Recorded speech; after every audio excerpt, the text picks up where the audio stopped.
नमस्कार विद्यार्थी मित्रांनो, स्वागत आहे तुम्हा सर्वांचं अभ्यास गुरु या चॅनलवर। विद्यार्थी मित्रांनो, या व्हिडिओमध्ये जे प्रश्न वारंवार पोलीस भरतीमध्ये विचारले गेलेले आहेत ते प्रश्न आपण पाहणार आहोत। पहा, या ठिकाणी प्रश्न पहिला आहे, द ग्रेट रिबेलियन या पुस्तकाचे लेखक कोण आहेत? द ग्रेट रिबेलियन, योग्य उत्तर आहे अशोक मेहता। लक्षात ठेवा, द ग्रेट रिबेलियन या पुस्तकाचे लेखक अशोक मेहता। पुढील प्रश्न पहा, महाराष्ट्रात हापूस आंबा कोणत्या जिल्ह्यात मोठ्या प्रमाणावर पिकतो? विचार करा, कमेंटमध्ये उत्तर सांगा। महाराष्ट्रात हापूस आंबा कोणत्या जिल्ह्यात मोठ्या प्रमाणावर पिकतो? तर या ठिकाणी योग्य उत्तर आहे रत्नागिरी। लक्षात ठेवा, सोपा प्रश्न आहे, वारंवार पोलीस भरतीमध्ये विचारला गेला आहे। पुढे पहा, पोस्टाची कार्ड व पाकिटे छापण्याचा कारखाना महाराष्ट्रात कोठे आहे? पोस्टाची कार्ड व पाकिटे छापण्याचा कारखाना महाराष्ट्रात कोठे आहे? योग्य उत्तर आहे नाशिक। लक्षात ठेवा, नाशिक जिल्ह्यामध्ये पोस्टाची कार्ड व पाकिटे छापण्याचा कारखाना आहे। पुढे पहा, भारतीय लोकांना कायदे मंडळात प्रथम प्रवेश कोणत्या कायद्याने देण्यात आला? भारतीय लोकांना कायदे मंडळात प्रथम प्रवेश कोणत्या कायद्याने देण्यात आला? योग्य उत्तर आहे भारतीय परिषद कायदा 1861। विद्यार्थी मित्रांनो, प्रश्न महत्वपूर्ण आहे। भारतीय परिषद कायदा 1861 या कायद्याने भारतीय लोकांना कायदे मंडळात प्रथम प्रवेश देण्यात आला। विद्यार्थी मित्रांनो, या ठिकाणी अजून एक प्रश्न तयार होऊ शकतो, कसा? भारतीय परिषद कायदा कोणत्या वर्षीचा आहे? 1861। पुढील प्रश्न पहा, 1857च्या उठावानंतर भारताचा कारभार चालविण्यासाठी कोणत्या पदाची निर्मिती करण्यात आली? 1857च्या उठावानंतर भारताचा कारभार चालविण्यासाठी कोणत्या पदाची निर्मिती करण्यात आली? योग्य उत्तर आहे secretary of state for India. Secretary of state for India. पुढे पहा, 1878 मधील व्हर्नाक्युलर प्रेस ऍक्ट कोणी रद्द केला? 1878 मधील व्हर्नाक्युलर प्रेस ऍक्ट कोणी रद्द केला? योग्य उत्तर आहे लॉर्ड रिपन। Lord Ripon. महाराष्ट्रात हत्तीरोग संशोधन केंद्र कोठे आहे? महाराष्ट्रात हत्तीरोग संशोधन केंद्र कोठे आहे? योग्य उत्तर आहे वर्धा। वर्धा जिल्ह्यामध्ये हत्तीरोग संशोधन केंद्र आहे। पुढील प्रश्न पहा, हिंदी लोक हिंदुस्थानात जगतील परंतु आम्हाला हिंदुस्थानावर जगावयाचे आहे असे वक्तव्य कोणाचं आहे? हिंदी लोक हिंदुस्थानात जगतील परंतु आम्हाला हिंदुस्थानावर जगावयाचे आहे असे वक्तव्य कोणाचं आहे? तर या ठिकाणी योग्य उत्तर आहे भारत मंत्री बर्कनहेड। कोण आहे? भारत मंत्री बर्कनहेड। पुढे पहा, वेव्हेल योजना कधी स्थापन झाली? वेव्हेल योजना कधी स्थापन झाली? योग्य उत्तर आहे 1945 साल। लक्षात ठेवा, 1945। पुढे पहा, अखंड शिळेत कोरलेले कैलास मंदिर कोठे आहे?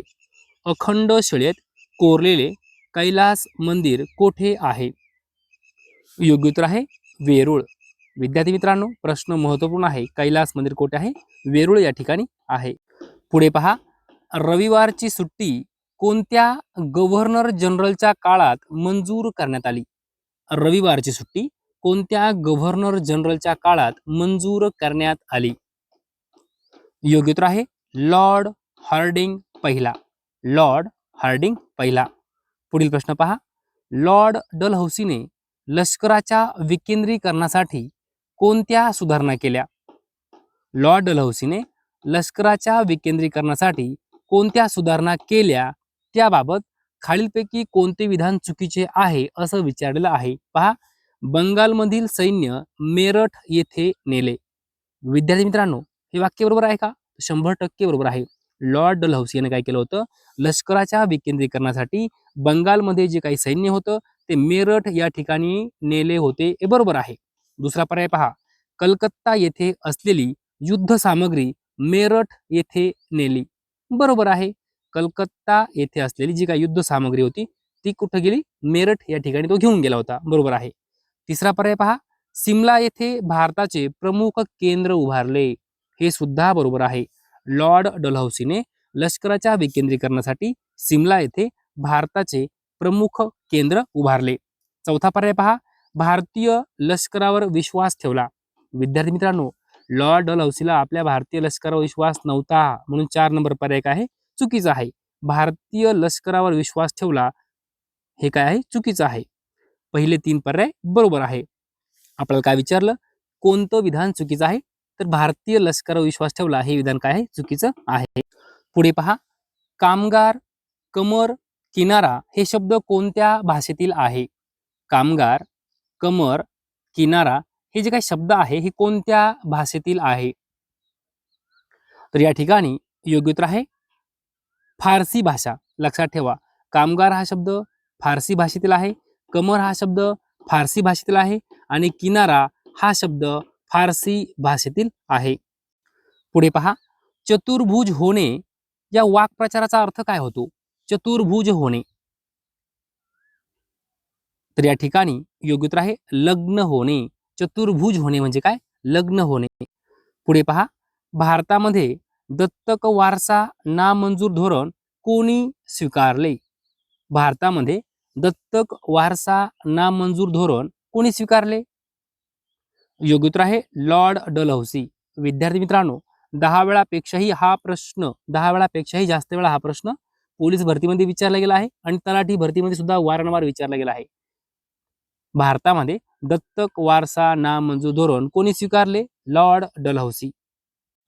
पुढे पहा, कलकत्त्यास सुप्रीम कोर्टाची स्थापना कोणत्या कायद्याने करण्यात आली? विद्यार्थी मित्रांनो, प्रश्न महत्वपूर्ण आहे. कलकत्त्यास सुप्रीम कोर्टाची स्थापना कोणत्या कायद्याने करण्यात आली? योग्य उत्तर आहे 1773चा रेग्युलेटिंग ऍक्ट. लक्षात ठेवा, 1773चा रेग्युलेटिंग ऍक्ट हा जो काही ऍक्ट आहे या ऍक्टने कलकत्त्याला सुप्रीम कोर्टाची स्थापना करण्यात आली. पुढे पहा, पुण्याचे प्लेग कमिशनर रॅड यांची 1893 मध्ये हत्या कोणी केली?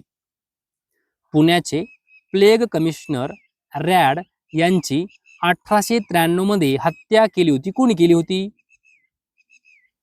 योग्य उत्तर आहे चाफेकर बंधू. चाफेकर बंधू. पुढील प्रश्न पहा, खालीलपैकी कोणता तालुका नांदेड जिल्ह्यात आहे? खालीलपैकी कोणता तालुका नांदेड जिल्ह्यात आहे? विद्यार्थी मित्रांनो, पर्याय व्यवस्थित वाचा आणि उत्तर मला कमेंटमध्ये सांगा. तर पहा, योग्य उत्तर आहे भोकर. भोकर नावाचा तालुका आहे तो नांदेड जिल्ह्यात आहे. विद्यार्थी मित्रांनो, दुसरा पर्याय आहे भोकरदन. भोकरदन नावाचा सुद्धा तालुका आहे, तो कोणत्या जिल्ह्यात आहे? तर आपल्याला माहिती पाहिजे. भोकरदन हा तालुका जालना जिल्ह्यात आहे. लक्षात घ्या, भोकरदन जालना जिल्ह्यात आहे आणि भोकर तालुका नांदेड जिल्ह्यात आहे. ओके. तिसरा पर्याय पहा, उमरेड. उमरेड तालुका कोणत्या जिल्ह्यात आहे? तर नागपूर जिल्ह्यामध्ये उमरेड तालुका आहे. उमरेड तालुका नागपूर जिल्हा.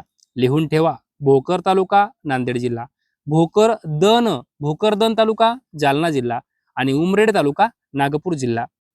पुढील प्रश्न पहा, महात्मा ज्योतिबा फुले यांनी सक्तीच्या प्राथमिक शिक्षणाची सोय करावी अशी मागणी कोणत्या आयोगासमोर केली? प्रश्न महत्वपूर्ण आहे आणि उत्तर यायलाच पाहिजे, कारण वारंवार हा प्रश्न परीक्षेमध्ये विचारला गेला आहे. महात्मा ज्योतिबा फुले यांनी सक्तीच्या प्राथमिक शिक्षणाची सोय करावी, सक्तीच्या प्राथमिक शिक्षणाची सोय करावी अशी मागणी कोणत्या आयोगासमोर केली? तर या ठिकाणी योग्य उत्तर आहे हंटर आयोग. हंटर आयोग. पुढील प्रश्न पहा, इंग्लंडचे पंतप्रधान डॅश डॅश यांनी जातीय निवाडा इसवी सन 1932 मध्ये प्रसिद्ध केला. इंग्लंडचे पंतप्रधान डॅश डॅश यांनी जातीय निवाडा इसवी सन 1932 मध्ये प्रसिद्ध केला. कोण आहे ते? त्यांचं नाव काय आहे? विद्यार्थी मित्रांनो, लक्षात ठेवा, जातीय निवाडा विचारला आहे 1932 मध्ये. योग्य उत्तर आहे रॅमसे मॅकडोनाल्ड. लक्षात घ्या, रॅमसे मॅकडोनाल्ड हे इंग्लंडचे पंतप्रधान होते आणि त्यांनी जातीय निवाडा प्रसिद्ध केला होता. कधी केला होता? 1932 मध्ये. पुढे पहा, प्राचीन स्मारक कायदा केव्हा पास करण्यात आला? प्राचीन स्मारक कायदा केव्हा पास करण्यात आला? योग्य उत्तर आहे सन 1904. सन 1904 प्राचीन स्मारक कायदा पास करण्यात आला. पुढे पहा, डॉक्टर बाबासाहेब आंबेडकर भारतीय राज्यघटनेतील खालीलपैकी कोणत्या हक्कास घटनेचा आत्मा आणि हृदय म्हणतात?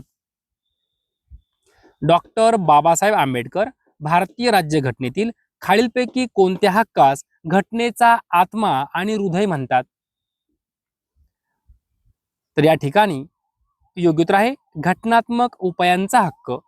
घटनात्मक उपायांचा हक्क. विद्यार्थी मित्रांनो, आपला शेवटचा प्रश्न आहे, जागतिक महिला दिन कधी साजरा केला जातो? जागतिक महिला दिन कधी साजरा केला जातो?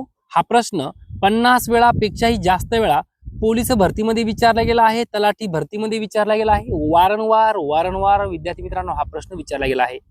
जागतिक महिला दिन कधी साजरा केला जातो? योग्य उत्तर आहे 8 मार्च. जागतिक महिला दिन 8 मार्च. विद्यार्थी मित्रांनो लक्षात ठेवा, 8 मार्च जागतिक महिला दिन साजरा केला जातो. कशासाठी? तर महिलांच्या कामगिरीचा सन्मान करण्यासाठी हा दिवस साजरा केला जातो. स्त्री पुरुष समानतेचा संदेश दिला जातो. महिलांच्या हक्क व सशक्तीकरणासाठी जागरूकता निर्माण केली जाते. ओके, आता लक्षात ठेवा, जर आपल्याला विचारलं इंग्रजीमध्ये, जसं आपण म्हणतो जागतिक महिला दिन कधी साजरा केला जातो, असं आपला विचारण्याऐवजी असं विचारतील की international women's day. International women's day कधी साजरा केला जातो?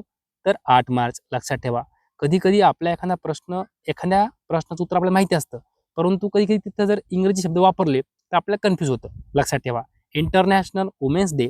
ओके विद्यार्थी मित्रांनो, अशा प्रकारे या व्हिडिओमध्ये जे प्रश्न पोलीस भरतीमध्ये वारंवार विचारले गेलेले आहेत, असे एकूण 25 प्रश्न आपण पाहिलेले आहेत. हे सर्व प्रश्न तोंडीपाठ करून ठेवा. जे प्रश्न परीक्षेमध्ये विचारले गेलेले आहेत तेच प्रश्न आपण तुमच्यापर्यंत पोहोचत असतो. विद्यार्थी मित्रांनो, जर तुम्हाला हा व्हिडिओ आवडला असेल तर नक्की लाईक करा, शेअर करा, सबस्क्राईब करा. धन्यवाद.